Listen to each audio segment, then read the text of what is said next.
Hello friends, welcome to Shubham classes. दोस्तों, अगर आप क्लास 10th या 12th में बोर्ड एग्जाम देने वाले हो तो ये वीडियो आपके लिए काफ़ी स्पेशल वीडियो है, क्योंकि आज के इस वीडियो में बताएंगे बोर्ड कॉपी कैसे चेक होगी, कैसे आप बोर्ड एग्जाम में अच्छे मार्क्स पा सकते हैं, कम से कम 90% मार्क्स। मैंने पूरा आपको स्टेप वाइज समझाऊंगा, ऐसा स्टेप वाइज जो आपको ना कहीं ऑफलाइन कोचिंग में बताया जाएगा, ना ही अब तक कहीं यूट्यूब पे बताया गया है कैसे बोर्ड एग्जाम में आखिर कॉपी चेक होती है। पूरा मैं 10-12 स्टेप में आपको एकदम अच्छे से समझाऊंगा, तो इस वीडियो को पूरा अंत तक देखना। पहले मैं आपको बता दूं, फॉर एग्जांपल जैसे सपोज करो आपका बोर्ड एग्जाम खत्म हो चुका है, ठीक है, आपने बोर्ड एग्जाम आज खत्म हो चुका है, तो जो कॉपी थी आपके सभी एग्जाम सेंटर पे थी, ठीक है, तो एग्जाम सेंटर से जो आपकी कॉपियां सारी थी, ठीक है, जो आपने आज स्कूल में देकर आई है, जहां पर आपका सेंटर गया था, वहां से ये बोर्ड ऑफिस जाती है। ये कॉपी कहाँ जाती है? बोर्ड ऑफिस, जो आपके जिले में होती है, ठीक है, वो सारी कॉपी सभी स्कूल की बोर्ड ऑफिस में आ गई, ठीक है।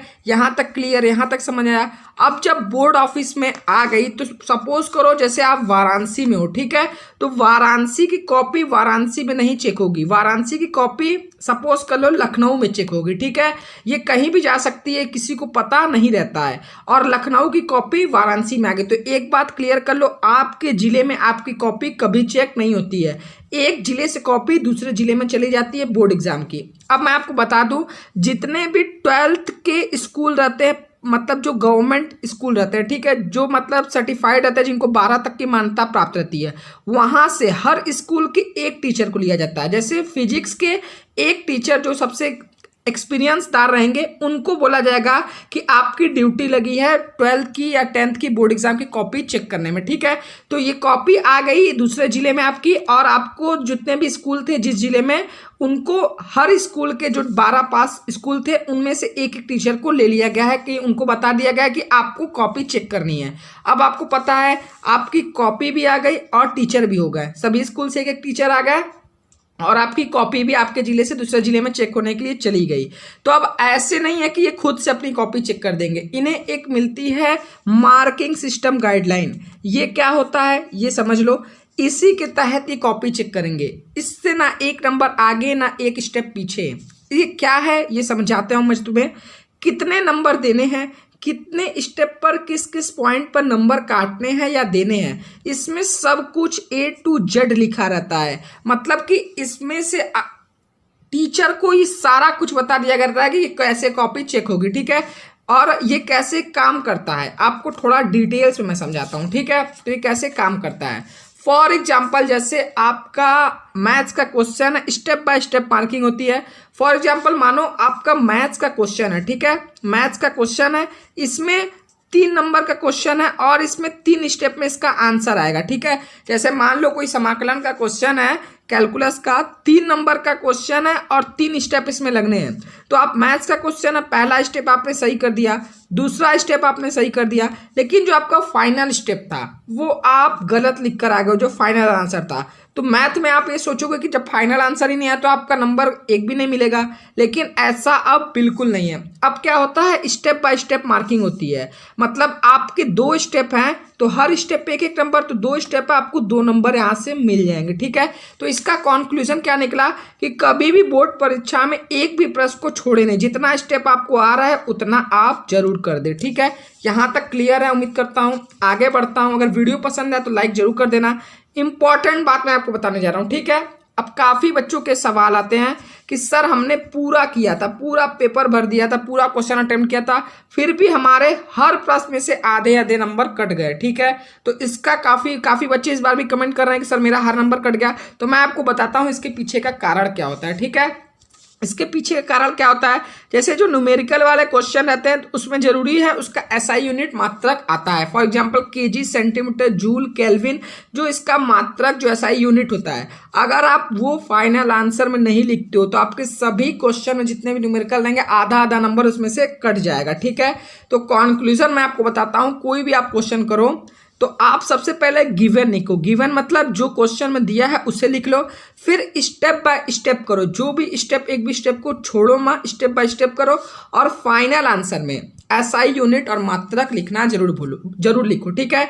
ये तो बात हो गई आपके न्यूमेरिकल क्वेश्चन में। अब आप पूछोगे सर थ्योरी वाले में जैसे जो प्रश्न उत्तर रहता है उसमें कैसे नंबर कट जाते हैं, तो ये आपको बता देता हूँ। क्या मतलब कि काफ़ी बच्चे सोचते हैं हमने ज़्यादा पेज लिख दिया, पूरा पेज ही भर दिया, पूरा बोर्ड की कॉपी ही भर दी है तो ज़्यादा नंबर आ जाएंगे। मैं आपको बता दूं क्वालिटी मैटर करता है ना कि क्वांटिटी। क्वालिटी मतलब अगर आप कम लिखे हो, 2 लाइन में आप सटीक आंसर लिखे हो तो आपको ज़्यादा नंबर मिलेंगे। क्योंकि जो ये बोर्ड एग्जाम की कॉपी चेक करते हैं ये कोई टीचर ऐसा नहीं होते, सभी एक्सपीरियंस टीचर होते हैं। इन्हें पता रहता है कि आप सही आंसर लिखो या नहीं लिखो, ये पहले से, क्योंकि टाइम बहुत कम है और टीचर बहुत कम है, इनके पास ये काफ़ी एक्सपीरियंस है तो इनके पास पता है कौन बच्चा घुमा रहा है और कौन बच्चे ने सही आंसर दिया है। फॉर एग्जाम्पल मैं आपको एक एग्जाम्पल के तहत समझाता हूँ। जैसे हेनरी का नियम है, ठीक है, तो इसमें आप यही लिख सकते हो कि इस नियम के अनुसार स्थिर ताप पर किसी गैस की द्रव में विलेयता गैस के दाब के समानुपाती होती है, ठीक है, अर्थात m is proportional to p या m इक्वल टू kp। इससे ज़्यादा आप बढ़ाकर नहीं लिख सकते हो साइंस की थ्योरी में। हिंदी इंग्लिश है तो आप कुछ बढ़ा चढ़ा कर उसमें लिख सकते हो, कहानी बता सकते हो, लेकिन फिजिक्स केमिस्ट्री मैथ्स में आप क्या बढ़ा चढ़ा कर लिखोगे। तो इसीलिए आपका क्वालिटी मैटर करता है, क्वांटिटी मैटर नहीं करेगा कि आप पूरा पेज भर दियो। जो भी लिखो टू द पॉइंट लिखो। यहाँ पर जो कॉपी चेक करने के लिए बैठे हैं वो काफ़ी एक्सपीरियंस है, अगर आप घुमा फिरा कर लिखोगे तो तुरंत पकड़ लेंगे और वो काट पीट कर आपको नंबर 2 या 1 नंबर देकर आगे चेक करेंगे, क्योंकि टाइम बहुत कम है, उनको लिमिटेड अमाउंट में पैसा मिलता है, ठीक है। तो वो भी देखते हैं कि अगर आपने सही लिखा है, आप कम लिखे हो लेकिन सही लिखे हो तो आपको पूरे नंबर दे देते हैं, ठीक है। इसीलिए जो भी लिखो टू द पॉइंट लिखो, भले ही कम लिख कर आओ। ज़्यादा पेज या ज़्यादा लिखने से नंबर ज़्यादा नहीं मिलते हैं। क्लियर है।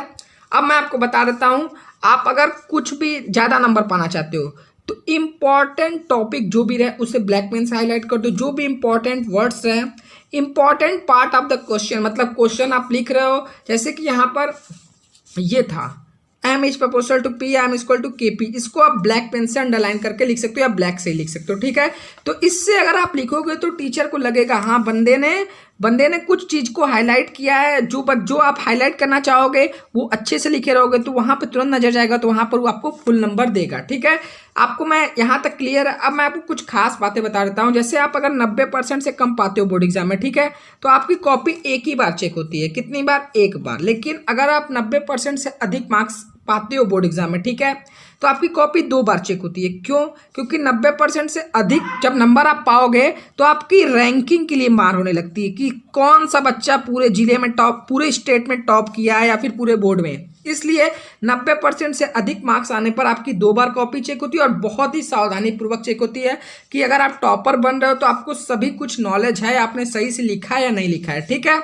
अब मैं आपको बताता हूँ, काफ़ी बच्चे कमेंट करते हैं कि सर बोर्ड एग्जाम में हैंड राइटिंग नंबर पर प्रभाव डालती है, मतलब कि अगर मान लीजिए मेरी राइटिंग खराब है तो क्या मैं सही आंसर लिखूंगा तो भी मुझे नंबर नहीं मिलता है। तो मैं आपको बता दूं भाई, अगर आपके प्रैक्टिकल सब्जेक्ट है तो आपके नंबर नहीं कटेंगे, ठीक है। प्रैक्टिकल सब्जेक्ट है तो आपके नंबर नहीं कटेंगे।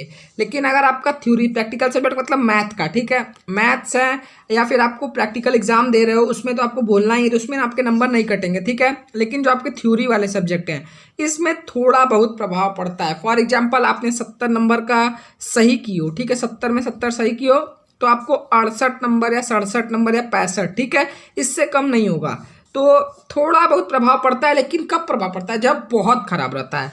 रीडेबल रहना चाहिए। रीडेबल मतलब पढ़ने लायक अगर रहे, ठीक है, अगर आपका ये राइटिंग पढ़ने लायक है तो आपको नंबर मिल जाएगा, पूरा नंबर, ठीक है।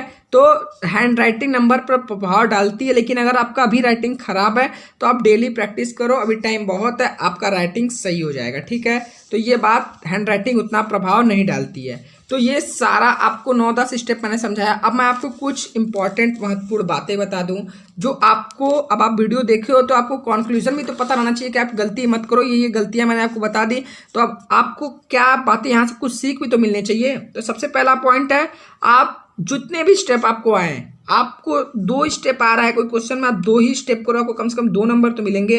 तो जितने भी स्टेप आए आप सभी स्टेप को लिखिए, कुछ भी छोड़े नहीं। ये गलती तो बिल्कुल ना करें कि कुछ भी छोड़ने की, ठीक है। हाईलाइट इंपॉर्टेंट टॉपिक, जो भी आपका पॉइंट, जो भी आपको अच्छे से याद है उसको हाईलाइट करके लिखो, ताकि एग्जामिनर का वहां पर नजर जाए और आपको पूरे नंबर मिले, ठीक है।